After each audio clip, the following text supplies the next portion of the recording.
கிறிஸ்துக்கள் அன்பானவர்களே, கற்றுக் கொடுத்த அந்த புதிய நாட்கள் கர்த்தருடைய நாமத்தை மேம்படுத்துகிறேன். இந்த கால வேளையில் ஒரு வசனங்களை தியானிக்கலாம்.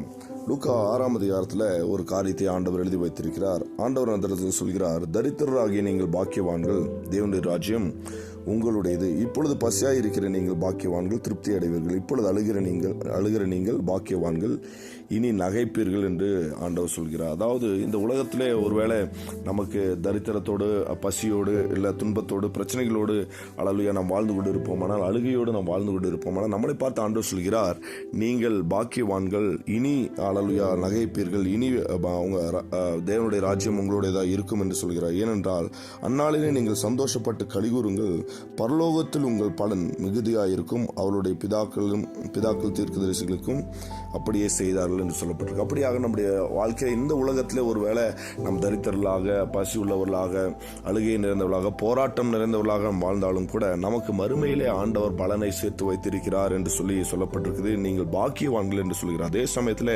அதே ஆண்டவர் பிற்பாடு எழுதும்போது, ஐஸ்வர்யவான்களாகி உங்களுக்கு ஐயோ, உங்கள் ஆறுதலை நீங்கள் அடைந்து தீர்ந்தது என்று சொல்கிறார். இந்த உலகத்திலே ஒருவேளை ஐஸ்வர்யவானாக வாழ்ந்து கொண்டிருக்கலாம், இல்லை திருப்தி உள்ளவர்களாக இருக்கிற பார்த்து உங்களுக்கு ஐயோ, நீங்கள் பலனை அடைந்து தீர்ந்தீர்கள் என்று சொல்லப்படுற இந்த உலகத்திலேயே நமக்கு பலன் கிடைக்கப்பட்டுள்ளது என்று சொல்லி ஆண்டவர் அவர்களை பார்த்து சொல்கிறதை நாம் பார்க்கிறோம். இப்படியாக நம்முடைய வாழ்க்கையிலே இமேல் மாத்திரமல்ல, அல்லலுயா அந்த மறுமையிலும் நமக்கு பலன் உள்ளவர்களாக நாம் வாழ பழகிக்கொள்ள வேண்டும். அப்படி வாழ வேண்டும் என்றால் நாம் பரலோகத்திலே, அதனால தான் ஆண்டவர் சொல்ல, பரலோகத்திலே உங்களுக்கு பொக்கிஷங்களை சேர்த்து வையுங்கள் என்று சொல்லப்பட்டிருக்கு. அதனால இந்த உலகத்திலே நாம் வாழும்போது ஆண்டவருக்கு பிரியமாய், ஆண்டவருக்கு சித்தமானதை செய்து, ஒருவேளை நமக்கு கொடுக்கப்பட்ட காரியங்களை மற்றவர்களுக்கும் கொடுத்து, மற்றவர்களையும் நேசித்து, மற்றவர்களுக்கு செய்ய வேண்டிய காரியங்களை நாம் செய்து நாம் வாழும்போது நாம் பரலோகத்திலே பொக்கிஷங்களை சேர்த்து வைக்க முடியும் என்று பார்க்கிறோம். அப்படியாக ஒரு வாழ்க்கை வாழும்போது இம்மையில் மாத்திரமல்ல, மறுமையிலும் ஆண்டவரோடு கூட வாழ்கிற ஒரு வாழ்க்கைக்குள்ளாக நாம் வாழ முடியும். அதனால் இந்த கால வேளையில் ஆண்டவர் சொல்கிற, உலகத்திலே உங்களுக்கு உபத்திரம் உண்டு, ஆனாலும் திடன் கொள்ளுங்கள்,